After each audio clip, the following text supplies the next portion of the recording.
तो कैसे हैं आप सब। आई होप आप लोग सब ठीक हैं। मैं हूं इस वक्त platform number 11 Mumbai Chhatrapati Shivaji Maharaj terminus के। थोड़ा सा लेट हो गया क्योंकि लोकल ट्रेन यहां पे पहुंचाते पहुंचाते 7:30 कर दी। तो मैंने सोचा पहले अपने कोच के पास पहुंचते हैं क्योंकि भाई ट्रेन 8:10 को छूट जाती है और जनरली ट्रेन जब डिपार्ट करती हैं तो उतना डिले नहीं करते हैं अगर वो प्लेटफॉर्म पे रहती है। और ये मुझे पता था कि ये ट्रेन प्लेटफॉर्म पे ऑलरेडी होगी क्योंकि ये ट्रेन एक्चुअली सिद्धेश्वर एक्सप्रेस बन के आती है। तो इसीलिए इसकी rake sharing actually Siddheshwar express के साथ है। तो आप बोर्ड पे देखेंगे तो उद्यान एक्सप्रेस और सिद्धेश्वर एक्सप्रेस दोनों लिखा रहेगा, तो कंफ्यूज मत होइए। वही ट्रेन है आपकी, सुबह 8:10 को ही छूटेगी। और ये सिद्धेश्वर एक्सप्रेस सोलापुर से आती है मुंबई CSMT तक और फिर ये 8:10 को मुंबई CSMT से जाएगी बेंगलुरु तक। वैसे ही जब उद्यान एक्सप्रेस रिटर्न आती है बेंगलुरु से तो रात को सिद्धेश्वर एक्सप्रेस बन के जाती है सोलापुर। तो ये तो कुछ हो गया रेक शेयरिंग के बारे में। अब अंदर चलते हैं, सामान रखता हूँ, आपको कोच लेआउट बताता हूँ और भी बहुत सारी डिटेल्स आपके साथ शेयर करेंगे जर्नी के दरमियान। क्या इसके बेनिफिट है, क्या इस ट्रेन की खासियत है और क्या नहीं है। तो चलिए, अनाउंसमेंट अच्छा खासा चल रहा है, अंदर चलते हैं और जर्नी स्टार्ट करते हैं। पहले रखते हैं सामान।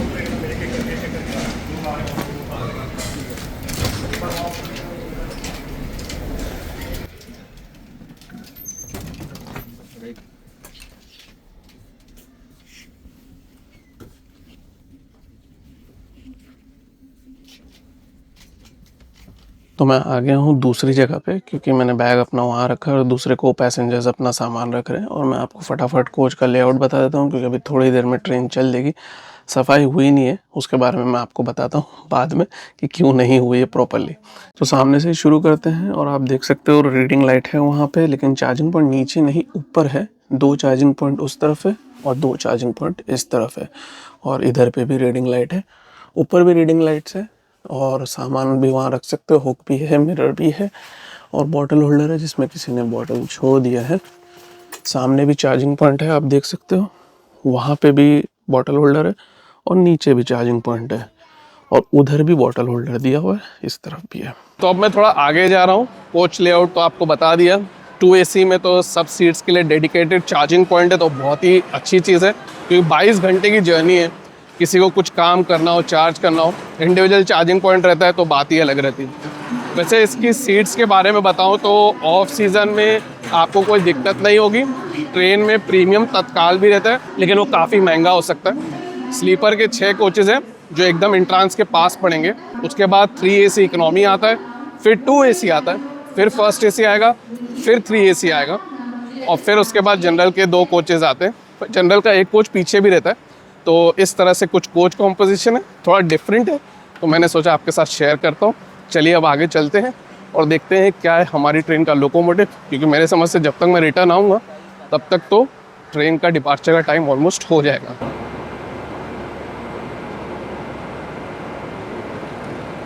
तो वो था हमारी ट्रेन का लोकोमोटिव WAP7 पुणे शेड का, जो हमें बेंगलुरु तक लेके जाएगा। और इस ट्रेन में पैंट्री कार नहीं है, तो ये बात का ध्यान रखिए। और कुछ डिटेल्स मैं आपके साथ शेयर करूंगा इस ट्रेन के बारे में जैसे ही ट्रेन डिपार्ट करेगी। तो डिपार्चर अभी देखते हैं, 8:10 पे ट्रेन का डिपार्चर होगा।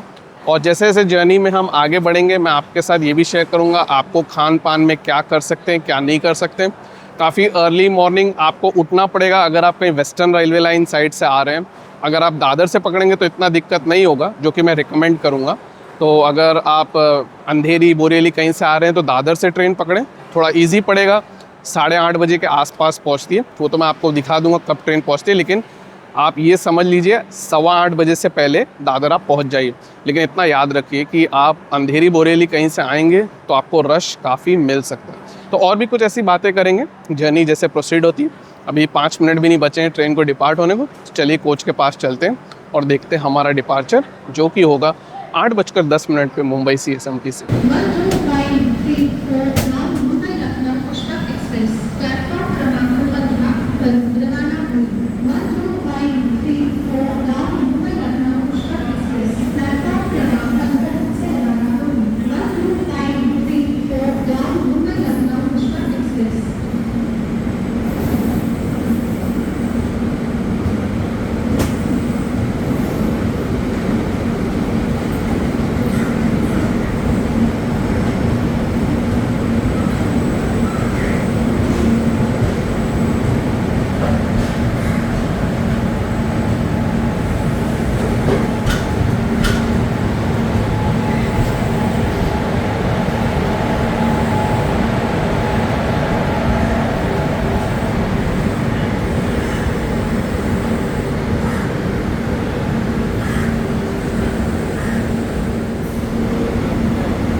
तो वो थे कुछ इन्फॉर्मेशन हमारी ट्रेन के डिपार्चर पे। मुंबई CSMT से 8:12 पे ट्रेन स्टार्ट हुई थी, 2 मिनट तो लेट स्टार्ट हुई थी, और अभी भी कुछ हुआ है मामला, तो जो ट्रेन रुक गई है, पूरी तरह से डिपार्ट भी नहीं की है। इस ट्रेन की इन्फॉर्मेशन कुछ मैंने आपके साथ शेयर की है। इस ट्रेन की एक खासियत ये है, या खासियत बोलिए या मेरे समझ से जैसा आपकी सहूलियत उस पर डिपेंड करता है, वो बात आप सुनिए ध्यान से। आप इससे बेंगलुरु जाएं या फिर आप बेंगलुरु से आएँ, आपको मुंबई में फुल डे नहीं मिलेगा। जैसे कि आपने देखा हम सुबह 8 बजे निकल रहे हैं, आज का दिन तो गया ही, लेकिन आपको बेंगलुरु में पूरा दिन मिलेगा। और उसी तरह से अगर आप बेंगलुरु से आ रहे हैं तब भी आपको फुल डे वर्किंग मिलेगा, फिर आप रात को बैठेंगे और फिर जब आप मुंबई पहुंचेंगे तब रात हो चुकी रहेगी। तो ये एक खास बात है कि इस ट्रेन से अगर आप ट्रैवल कर रहे हैं किसी भी डायरेक्शन में, तो ये याद रखिए कि बेंगलुरु में आपको फुल वर्किंग डे मिल जाएगा, लेकिन मुंबई में नहीं मिलेगा। इसी के ऑपोजिट है LTT कोयम्बटूर एक्सप्रेस। मुंबई से जाते वक्त वो रात में शुरू होती है और रात में पहुंचती है बेंगलुरु। तो अगर आपका मुंबई में इंपॉर्टेंट कमिटमेंट है, आप पूरा दिन वर्क करना चाहते हैं, तो आप उस ट्रेन में बुक करिएगा। इस ट्रेन से अगर आप बुक करेंगे तो आपको नेक्स्ट डे जर्नी स्टार्ट करनी पड़ेगी। तो ये कुछ एक डिफरेंट बात थी, तो जो मैं आपके साथ शेयर करना चाहता था स्टार्ट में ही, क्योंकि स्केड्यूलिंग इस तरह से रखी गई है कि जैसे आपकी सहूलियत हो। तो इस ट्रेन का यही टाइम टेबल, यानी कि मॉर्निंग में मुंबई से चलना और अर्ली मॉर्निंग पहुंच जाना बेंगलुरु, और फिर आपको पूरा दिन बेंगलुरु में मिल जाएगा। तो मैंने सोचा कि इस ट्रेन में जर्नी करते हैं। रिक्वेस्ट भी आई थी तो मैंने बोला डबल बेनिफिट है, रिक्वेस्ट भी कंप्लीट करते हैं और साथ ही साथ ये भी देखते हैं कि इस ट्रेन की जर्नी का एक्सपीरियंस कैसा रहता है, और प्लस मुझे बेंगलुरु में फुल डे भी मिल जाएगा। जनरली बेंगलुरु पे एक बिफोर टाइम पहुंच जाती है या फिर ऑन टाइम तो पहुंच ही जाती है। मैंने हार्डली देखा है कभी ये बेंगलुरु पे लेट पहुंची हूँ। तो ये भी जर्नी में मैं आपको बताऊँगा पंक्चुअलिटी बेंगलुरु पे कैसी रहती है। इस ट्रेन के स्टॉप्स बहुत सारे हैं। ये मुंबई से बेंगलुरु के बीच में सबसे ज़्यादा रुकने वाली ट्रेन है। तो 32 स्टॉप है, आई थिंक 30 या 32 स्टॉप हैं, तो बहुत सारे स्टॉप्स हैं। तो आज के दिन के तो आपको मैं कोशिश करूँगा सब स्टॉप्स कवर करके दिखाने की, साथ ही साथ कुछ इंटरेस्टिंग स्केप्स, क्रॉसिंग्स और नज़ारे भी देखें। सबसे पहले देखते हैं हमारा पहला स्टॉप दादर, हम कब पहुँचते हैं।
तो वो था हमारा दादर से कल्याण तक का रन। दादर पे भी थोड़ा सा एक्सटेंडेड हॉल्ट था क्योंकि कुछ तो भी प्रॉब्लम हुआ था, शायद चेन पुलिंग हुई थी या जो भी था।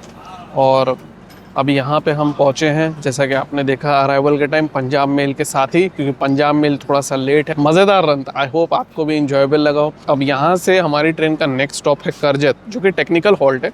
वहाँ पे पीछे बैंकर्स अटैच होंगे क्योंकि उसके बाद शुरू होता है खंडाला घाट सेक्शन।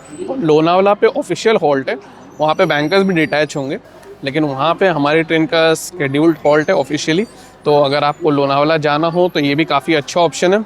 अगर आप मॉर्निंग में बैठ जाइए इसमें, और आई थिंक आप 10 साढ़े 10 तक तो पहुँच ही जाएंगे।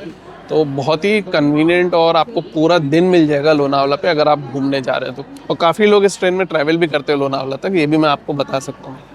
तो चलिए देखते हैं यहाँ से रन कैसा रहता है। मैं सोच रहा हूँ थोड़ा बहुत नाश्ता पानी भी इस दरमियान कर लूँगा, फिर आपको कुछ इंटरेस्टिंग स्किप्स भी दिखाऊँगा।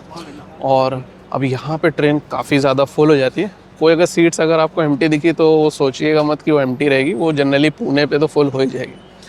चार्टिंग के टाइम मैंने देखा था कि 2 AC में और फर्स्ट AC में एक एक सीट खाली थी, तो वो थोड़ा यूनिक रह सकता है। कभी कभार आपको और भी सीट्स खाली दिख सकती है, क्योंकि प्रीमियम तत्काल अगर नहीं यूज़ हुआ तो फिर वो वेटिंग को कंफर्म करने के लिए यूज़ हो जाता है। और कभी कभार इसमें लास्ट मोमेंट पे हायर क्लास में आपको मिल सकती है। 3 AC इकोनॉमी में तो 2 ही कोचेज़ है, उसमें तो मिलने नहीं वाली। और स्लीपर की तो हमेशा डिमांड ज़्यादा ही रहती है, और इसमें शायद 6 ही कोच है, तो भाई उसमें तो मिलने नहीं वाली। क्लियरेंस दे दिया, ट्रेन अब चलने वाली। चलिए डिपार्ट करती है यहाँ से। तो मैं थोड़ा सा नाश्ता कर लेता हूँ और फिर कुछ इंटरेस्टिंग स्किप्स देखते हैं, इससे पहले कि हम पहुँचे करजत।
तो नाश्ता तो कर लिया कंप्लीट, और वो कुछ स्किप्स थे जो मैंने कैप्चर की नाश्ते के बाद। और साथ ही साथ हमारी मुलाकात हुई डुरंटो एक्सप्रेस, जो सिकंदराबाद से मुंबई LTT जाती है।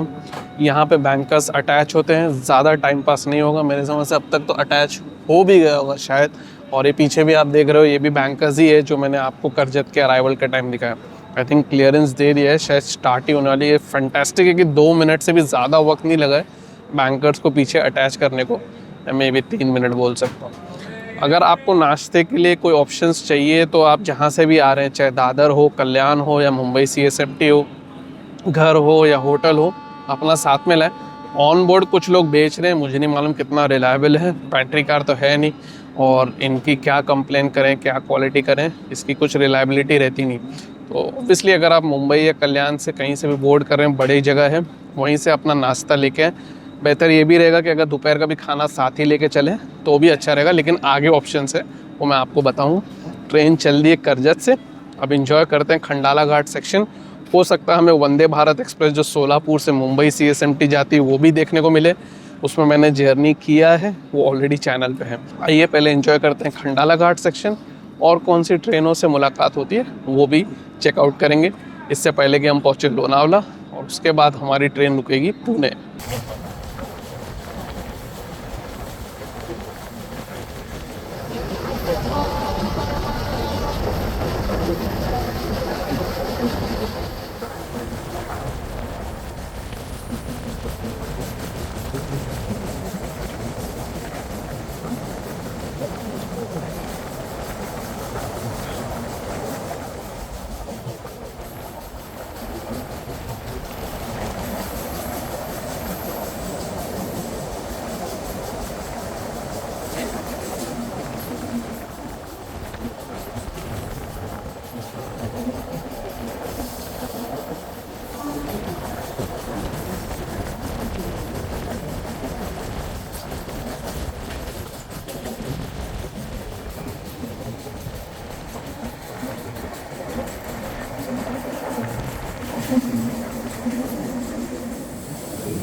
तो वो था खंडाला घाट सेक्शन। आई होप आपको मज़ा आया हो। एक जगह बहुत ज़्यादा झाड़ निकला हुआ था तो बहुत ज़ोर से एक्चुअली मेरे हाथ पे भी लगा था, लेकिन खैर ठीक है, ये मैनेजेबल था। मैं एक्चुअली थोड़ा सरप्राइज था कि जनरली जो ऑफिशियल्स हैं वो ट्रीज़ को कट कर देते हैं, क्योंकि मेन हमारे से ज़्यादा इम्पोर्टेंट है लोको पायलट के लिए क्लियर होना। कि कई बार अगर उनके स्क्रीन पे कोई बड़ी ब्रांच या ऐसे कोई ढाल लग जाए तो कांच को भी इफ़ेक्ट कर सकता है। तो मुझे सरप्राइज़ लगा कि वो इतना बाहर कैसे थी। खैर, वो एक्चुअली वहाँ पे हुआ था जहाँ पे हमने हैदराबाद एक्सप्रेस को देखा था, और वंदे भारत एक्सप्रेस तो इसी पहाड़ के दरमियान में कहाँ से निकल गई, वो शायद आई थिंक थर्ड लाइन से निकली होगी। तो थर्ड लाइन और हमारी लाइन की मुलाकात काफ़ी ज़्यादा नहीं रहती, वो शुरू में थोड़ी देर रहेगी और फिर बाद में रहेगी। और अब यहाँ से लोनावाला से रन जो हमारा पुणे तक है वो नॉन स्टॉप रहेगा। तो मैं सोच रहा हूँ कि इस दरमियान में थोड़ा सा फ़ोन चार्ज कर लूँ, क्योंकि सुबह से निकला हूँ तो अब बैटरी क्या है 40% के भी अंदर हो चुकी है, अब पूरा दिन अभी बाकी है। तो चार्जिंग कर लेते हैं, फिर देखते हैं हम कब पहुँचते हैं पुणे। यहाँ तो थोड़ा सा लेट है, लेकिन मेरे समझ से अगर रन अच्छा रहा तो पुणे पे हमें टाइम पे पहुँचना चाहिए। तो आइए फाइंड आउट करते हैं कब हम पहुँचते हैं पुणे। अगर आपको कुछ खाने के लिए मंगाना हो और आपको जल्दी खाना खाना, तो पुणे बहुत अच्छा ऑप्शन है। वहाँ पे आपको बहुत सारे चॉइसेस मिल जाएंगे। मैंने तो अपना खाना साथ में लाया है, तो फिलहाल मैं अभी कुछ खाना नहीं मंगाने वाला, लेकिन आपको अगर मंगाना हो तो पुणे पे आपको चॉइसेस अच्छी मिल जाएगी। और अगर आपको थोड़ा लेट कोई प्रॉब्लम नहीं है तो सोलापुर भी अच्छा ऑप्शन है, लेकिन सोलापुर पहुँचते पहुँचते दोपहर के 3:30 बज सकते हैं। तो इस बात का ध्यान रखें कि पुणे और सोलापुर ये दो अच्छे ऑप्शंस हैं जहाँ पे आप ऑनलाइन खाना मंगा सकते हैं। क्लियरेंस दे दिए, बैंकर्स डिटैच हो गए, ट्रेन यहाँ से चलेगी पुणे की तरफ, चल दी है। चलिए मैं थोड़ा सा चार्ज कर लेता हूँ फ़ोन, फिर मिलते हैं पुणे पे। इस दरमियान अगर मुझे कोई स्क्रिप्ट कैप्चर करने को मिला तो वो भी मैं आपके साथ ज़रूर शेयर करूँगा, वरना मिलते हैं पुणे पे।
शिवाजी महाराज टर्मिनस मुंबई धुळे बैंगलोर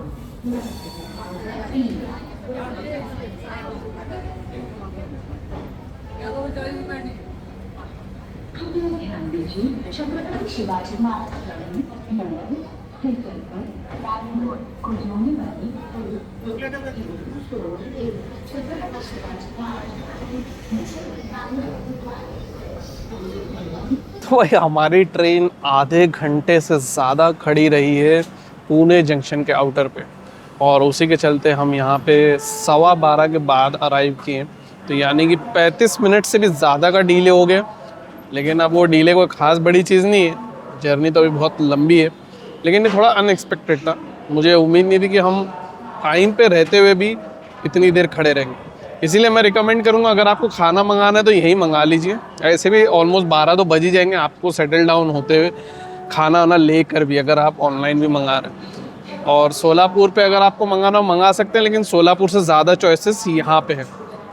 कभी मुझे आगे मौका मिला तो यहाँ पे खाना ज़रूर ट्राई करूँगा। तो आप सब्सक्राइब कर लीजिए, कोई ना कोई जर्नी में तो ऐसा मौका ज़रूर पड़ सकता है।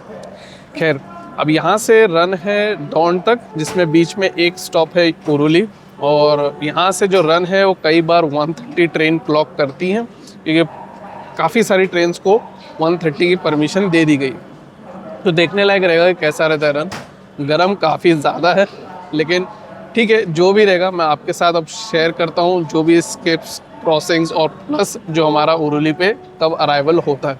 पहले देखते हैं यहाँ से कब डिपार्ट करते हैं। बहुत ज़्यादा क्राउडेड है इस वक्त पुणे जंक्शन। आई थिंक सब ट्रेन्स थोड़ा ऑफ शेड्यूल है, तो उसके चलते हो सकता है।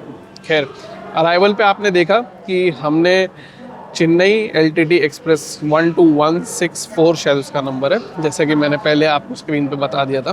तो उससे मुलाकात हुई थी, वो भी काफ़ी देर तक उस तरफ, यानी कि पुणे के दूसरे साइड पे आउटर पे खड़ी थी। पुणे जंक्शन को और भी प्लेटफॉर्म्स की सख्त ज़रूरत है। आपको कभी होता है नहीं होता है वो तो मैं नहीं जानता, मेरे समझ से हड़पसर को भी डेवलप करने की बहुत ज़्यादा ज़रूरत है, और अगर पॉसिबल हो तो शिवाजी नगर को भी डेवलप करने की काफ़ी ज़रूरत है।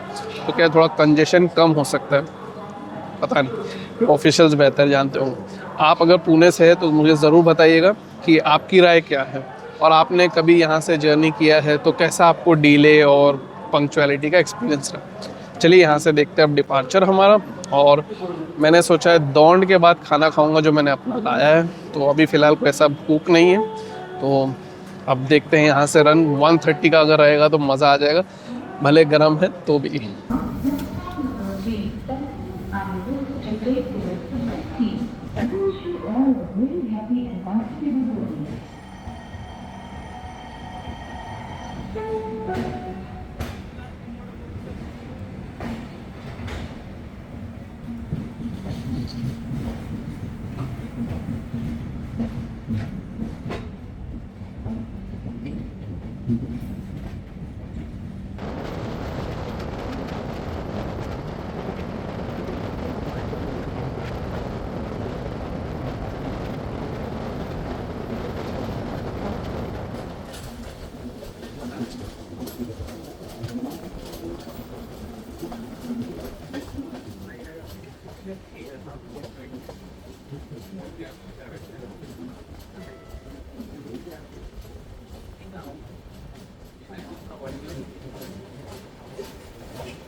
हम पहुँचे हैं दौंड 45 मिनट से भी ज़्यादा लेट और बहुत ज़्यादा गर्म है और ट्रेन कुछ ज़्यादा अच्छा रन की ही नहीं है पूरा पुणे से यहाँ तक।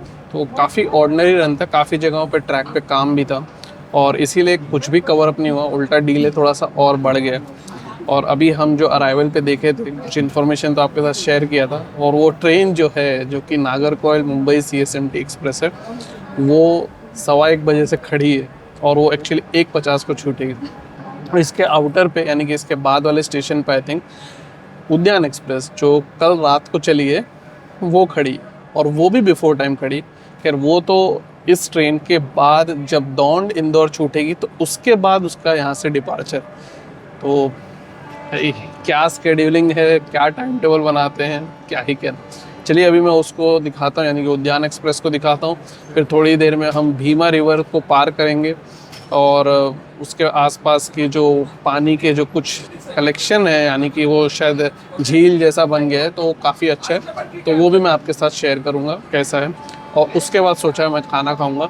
ये दौंड से कुर्दुवाड़ी तक ये एकलौता स्ट्रेच है जहाँ पे हमारी ट्रेन 100 किलोमीटर से ज़्यादा नॉन स्टॉप रन करेगी। इसके अलावा पूरी जर्नी में कभी भी हमारी ट्रेन 100 किलोमीटर से ज़्यादा नॉन स्टॉप रन नहीं करती है ऑफिशियली। तो डिपार्चर हो गया, चलिए देखते हैं कब हमारी मुलाकात होती है उद्यान एक्सप्रेस से, और फिर आगे कुछ और इंटरेस्टिंग सीन। उसके बाद मैं खाना खाऊंगा और फिर मिलते हैं कुर्दुवाड़ी पे।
हम पहुँचे हैं सोलापुर और हम पहुँचे हैं यहाँ पे लेट। हम ऑलमोस्ट 4:10 पे पहुँचे हैं सोलापुर। मैं सोचा कि उस तरफ से अराइवल आपको दिखाऊं, लेकिन वहाँ पे ऑलरेडी लोग दरवाजे पे पहले से थे और बहुत सारे दरवाज़ों पे ऑलरेडी लोग थे, तो भाई अराइवल इसका थोड़ा मिस हो गया। लेकिन अभी आपको डिपार्चर ज़रूर दिखाऊंगा। खाना खा रहा था तभी कुर्दुवाड़ी आया था और खाना खाने में थोड़ा लेट भी हो गए थे, क्योंकि पहले मैं आपको सीन्स और उद्यान एक्सप्रेस दिखाने वाला था। तो जैसा कि मैंने दिखाया, उसके बाद खाना खाए और जब तक खाना वाना खाना चालू ही था तब तक कुर्दुवाड़ी आ गया, क्योंकि रन फैंटास्टिक था। कुर्दुवाड़ी से सोलापुर तक भी रन फैंटास्टिक था, इसीलिए जो 45 पौने घंटे का जो डिले था वो अब ऑलमोस्ट आधे घंटे के आसपास आ गए। तो ये अच्छा है, अगर यहाँ से भी रन अच्छा रहता है तो धीरे धीरे कवर अप होते चले जाएगा। मुझे लगता है रायचूर जो कि 8 के बाद आता है, तब तक तो मेरे समझ से ऑन टाइम हो सकता है। लेकिन अब यहाँ से स्टॉप्स काफ़ी ज़्यादा बढ़ जाएंगे और अब 30, 40, 20, 15 ऐसे कुछ भी रैंडमली थोड़े थोड़े डिस्टेंस पे ट्रेन रुकेगी बार बार, तो उसमें कभी कभार डिले बढ़ जाता है। खैर जो भी रहेगा वो आपके साथ तो पंक्चुअलिटी शेयर होगी। कुर्दुवाड़ी के डिपार्चर के बाद मैंने जैसा भी डिपार्चर दिखाया भाई उसमें भी लेट हो गया था, तो कुर्दुवाड़ी के डिपार्चर के बाद मैंने थोड़ा चाय भी पी लिया। मैं बोला अभी चाय पानी भी कंप्लीट कर लो, थोड़ा फ्रेशन अप भी हो जाएंगे, क्योंकि अब यहाँ से स्टॉप ज़्यादा हैं। तो भाई पता चला एक कोई चाय के चक्कर में स्टॉप ही निकल जाएगा, और फिर कुछ लोग शिकायत कर देते हैं कि आपने स्टॉप दिखाया नहीं। रात के स्टॉप्स के लिए शिकायत आती है भाई। खैर कोई नहीं, आप शिकायत बिल्कुल कर सकते हैं। सोलापुर पे अगर आपको खाना मंगाना है तो आप मंगा सकते हो, लेकिन जैसे कि देखा आपने ट्रेन लेट हो जाती है तो 4 के भी बाद आपको खाना मिलेगा, तो मेरे समझ से काफ़ी ज़्यादा लेट हो जाएगा। ख़ास तौर से अगर आप मुंबई कल्याण से आ रहे हो, मेरे समझ से सुबह से शाम ऑलमोस्ट हो जाएगी, इसीलिए पुणे बेस्ट ऑप्शन है। अब खाना रात का अगर आपको मंगाना है तो रायचूर बहुत सही जगह है, वहाँ पे आप मंगा सकते हो। बड़ा और इम्पोर्टेंट स्टेशन है और ऑनलाइन सर्विस वहाँ पे भी अवेलेबल है। मैं तो नहीं मंगाऊंगा भाई, क्योंकि मैंने अपना खाना साथ में ही लाया है। तो इस ट्रेन से ये एक ज़रूर आप एडवांटेज उठा सकते हैं, अगर आप मुंबई में रहते हैं या कहीं होटल से भी आ रहे हैं तो अपना खाना साथ में ही लाएँ, वो बेस्ट है। कल सुबह तो ऐसे भी बेंगलुरु पहुँच जाएंगे। आइए देखते हैं डिपार्चर हमारा सोलापुर पे, और देखते हैं कब होता है डिपार्चर, और फिर मैं आपको आगे के स्टॉप्स भी और जो आज की बची शाम और जो जर्नी वो भी आपके साथ शेयर ज़रूर करूँगा।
तो वो था हमारा रन सोलापुर से कलाबुर्गी तक।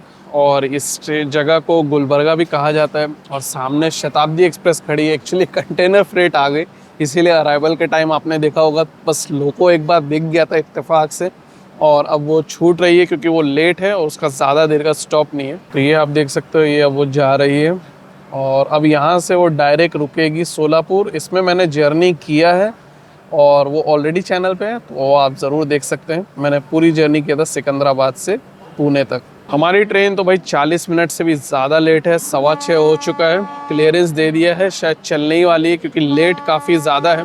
वैसे आपको एक बात बता दूं, हमने हाफ जर्नी कंप्लीट कर ली, एग्जैक्टली हाफ पॉइंट है हमारी जर्नी का। तो जितना हमने डिस्टेंस कंप्लीट किया है यानी कि 569 किलोमीटर्स, उतना ही और बाकी है, लेकिन टाइम अच्छा खासा बाकी है। क्योंकि अगर आप देखें तो हमारा स्केड्यूल्ड अराइवल बेंगलुरु पे 6 बजे और 600 किलोमीटर भी नहीं है। तो अब आप समझ सकते हो कि टाइम तो खूब दिया हुआ है। और अब डिपार्चर हो गया 2 मिनट का स्टॉप कंप्लीट करके, ज़्यादा देर रुकी नहीं है ट्रेन। और 6:16 हुआ है, अब 6:17 हो गया, ट्रेन चल रही है। तो अब यहाँ से भी स्टॉप एक है और उसके बाद हम पहुँचेंगे वाड़ी। तो अब मैं आपको दिखाता हूँ वो स्टॉप। वैसे तो अंधेरा हो गया, अब स्टॉप से खाली दिखा पाऊँगा। और इत्तेफाक है कि दोनों ट्रेन यानी कि विशाखापट्टनम एलटीटी एक्सप्रेस को जब आईसीएफ थी उसमें भी जर्नी किया था, वो भी देखने को मिली। और उसके बाद शताब्दी एक्सप्रेस भी, उसमें भी जर्नी किया, वो भी देखने को मिली। और इससे पहले एक ट्रेन दिखी थी जो आपने देखा होगा, अब आपको पता हो तो मुझे ज़रूर बताना। 2 2 एसी के कोचेस थे और आई थिंक 6 या 7 मैंने नीचे मेंशन कर दिए। उतने 3 एसी के कोचेस थे, बीच में एक पैंट्री कार था। कहाँ की ट्रेन थी, कहाँ जा रही थी, कौन सा रूट डाइवर्टेड था, कुछ समझ में ही नहीं आया। और इतना फास्ट स्पीड पे क्रॉसिंग थी कि भाई कुछ नहीं समझ में आया। चलिए आइए देखते हैं कब हम पहुंचते हैं वाड़ी। वाड़ी पे भी मुझे लगता है अच्छा खासा टाइम पास होने वाला है अपना।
तो भाई वो था हमारी ट्रेन का अराइवल वाड़ी पे, और फिर डिपार्चर भी आपको दिखाया। और मैं इसलिए वो वाड़ी पे बात नहीं कर पाया क्योंकि मेरा पर्स एक्चुअली सीट पे रह गया था बैग में, और मुझे इडली लेनी थी, और वाड़ी पे इडली थोड़ी ठीक रहती है, तो मैंने सोचा कि इडली लेते हैं। 50 रुपये की 4 दी है, काफ़ी अच्छी और बड़ी क्वांटिटी है। तो अगर आपको थोड़ा ऐसा लाइट टाइप रखना है तो मेरे समझ से ठीक है। अगर आप इडली वड़ा लेंगे तो शायद 40 का पड़ता है। आई डोंट नो क्यों इतना प्राइस का फ़र्क है। खैर मैं बहुत जल्दी में था तो इसलिए बिल की चेक पिक नहीं कर पाया, वरना मैं शायद उससे बिल भी मांग लेता हूँ। मुझे मालूम था ट्रेन लेट है तो इसलिए ज़्यादा देर रुकेगी नहीं, और जितनी देर में मुझे पर्स ला के फिर लेना था, और इसके बाद ट्रेन 4 स्टॉप तो रुकती है लेकिन वहाँ पे कुछ खास ज़्यादा मिलता नहीं, तो इसीलिए मैंने सोचा कि ले लेते हैं भाई, लफड़ेबाजी बाद में कर लेंगे। भाई मजबूरी का हर कोई फ़ायदा उठाता है, तो उन्होंने भी उठा लिया होगा अगर गलत प्राइसिंग है। वैसे अगर आप ट्रेन से लेंगे तो भी आपको एक प्लेट इडली अगर आप बाय करते हैं तो 50 रुपये की ही पड़ेगी। उसका प्राइसिंग एक्चुअली आप मांग सकते हो, मैंने कभी लिया नहीं है, लेकिन जनरली मैंने देखा उनको 50 रुपये में बेचते हुए। हो सकता हो 40 में हो या 30 में हो। खैर अगर आपको पता हो एग्जैक्ट बिल के हिसाब से कितनी प्राइसिंग है तो आप मुझे बताइएगा। इडली देख सकते हो आप, अच्छी खासी है क्वान्टिटी में, चटनी की फ्रेगनेंस वो सब भी बढ़िया है। काफ़ी लोगों ने लिया था, और मैं जानता हूँ कि यहाँ पे काफ़ी बढ़िया भी रहा है, काफ़ी लोग पहले भी ले चुके हैं। मैंने एक बार बहुत पहले खाया था, मुझे पता था कि यार ये बढ़िया ऑप्शन है। ख़ास तौर से मुझे रायचूर के बाद जागने का कोई ऐसा मन नहीं है, क्योंकि ऑलरेडी सुबह से जाग रहा हूँ और काफ़ी ज़्यादा नींद आ रही है। तो अब मैं आपको नलवर दिखाता हूँ, जो कि वाड़ी से काफ़ी नज़दीक है। हुसैन सागर एक्सप्रेस से तो हमारी मुलाकात वाड़ी से पिछले वाले स्टॉप पे हुई थी, उसमें भी जर्नी की है। तो 3 बैक टू बैक ऐसी ट्रेन से मुलाकात हुई जिसमें मैंने जर्नी की है, तो वो आप ज़रूर चेकआउट कर सकते हैं। इसीलिए मैं आपको यही रिकमेंड करूँगा, अगर आपको कंटेंट जर्नी पसंद आ रही है तो सब्सक्राइब ज़रूर कर लीजिए। अलग अलग जर्नीज़ आएंगी, अलग अलग क्लासेस रह सकते हैं। अगर सेम ट्रेन भी है तो आपको बहुत सारी वैरायटी मिल सकती है, इन्फॉर्मेशन मिल सकती है, और हर जर्नी एक्सपीरियंस एक अलग ही एक्सपीरियंस है। तो मेरा सजेशन है सब्सक्राइब कर लीजिए अगर आपको वीडियो वाकई पसंद आ रहा है, और अभी तक आपने देखा तो बहुत बहुत धन्यवाद। अब मैं आपको दिखाता हूँ नलवर पे हमारा अराइवल, फिर उसके बाद जाता हूँ अपनी सीट पे और इडली फिनिश करता हूँ, और फिर थोड़ा बहुत फ्रूट्स भी खा लेंगे। मेरे समझ से तब तक तो शायद दूसरा स्टॉप आ जाए या तीसरा भी आ जाए, क्योंकि रायचूर तक 4 स्टॉप है। तो मैं स्टॉप्स को आपको सब दिखाऊंगा, और फिर मुलाकात करते हैं रायचूर पे। उससे पहले जब भी मेरा खाना ख़त्म हो जाएगा, फिर खाना ख़त्म करने के बाद मैं सोच रहा हूँ थोड़ा आराम करूँगा। अब वो कब होता है, कैसे होता है, वो मैं आपके साथ सब शेयर करूँगा।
वो थे हमारे कुछ स्टॉप्स वाड़ी के बाद, और अब हम थोड़ी देर में रायचूर पहुंचेंगे। डीले तो अभी भी है लेकिन उतना ज़्यादा डीले नहीं है, एक्चुअली काफ़ी कम डीले हो जाता।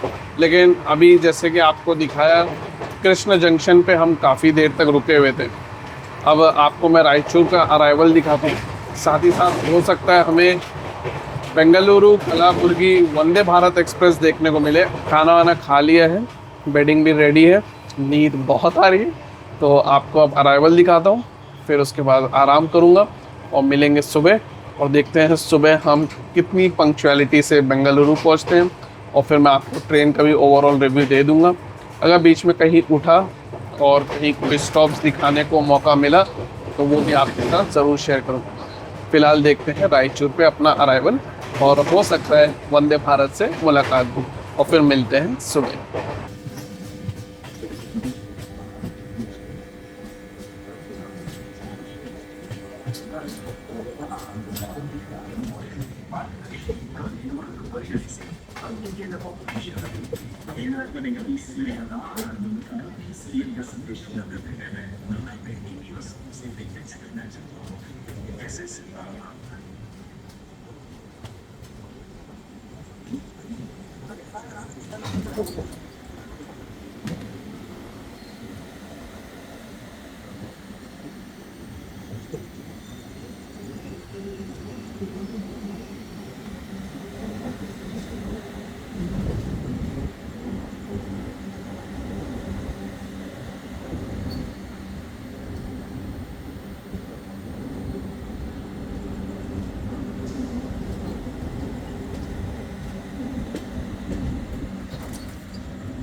तो हम पहुँचे हैं 5:37 पे KSR Bengaluru city junction.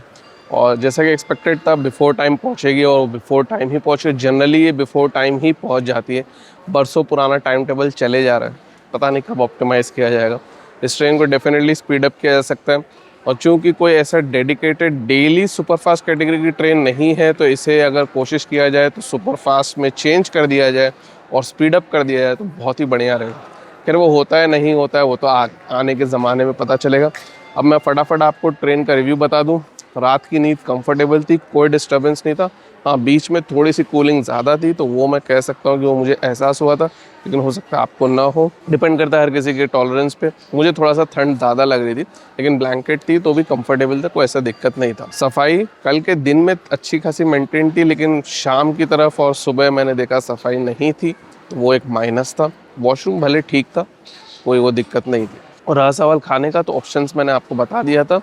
Pune पे दोपहर का खाना खा लीजिए और रात का खाना आप चाहिए तो रायचूर पे मंगा सकते हैं, नहीं तो वाड़ी पे भी कुछ स्नैक्स आप खरीद सकते हैं। अगर आप ऑनलाइन मंगा रहे हैं तो कैश ऑन डिलीवरी रखिएगा, ताकि आपको नहीं डिलीवर होता है तो रिफंड की परेशानी से आपको जूझना न पड़े। और रहा सवाल ओवरऑल एक्सपीरियंस, तो बढ़िया था। सेफ्टी ठीक थी।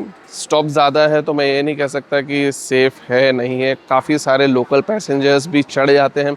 स्लीपर की तो छोड़ ही दीजिए बात, 2 AC में भी चढ़े जाते हैं, दरवाजे के पास खड़े रहते हैं। तो ये एक मैंने माइनस देखा है, तो अपने सामान का ध्यान रखें। तो इसीलिए सेफ्टी को मैं एकदम टॉप नॉच नहीं कहूँगा। और ये था मेरा टोटल जर्नी एक्सपीरियंस। फिर भी कोई सवाल हो, कोई क्वेश्चन हो, कोई सजेशन हो, कोई फीडबैक हो, तो आप कमेंट सेक्शन ज़रूर दीजिएगा। ट्रैवल करें सेफली। मिलेंगे फिर कोई एक इंटरेस्टिंग जर्नी में। इंस्टाग्राम पे भी हूँ, लिंक डिस्क्रिप्शन में मेंशन्ड है। अपना ख्याल रखिएगा। Goodbye for now.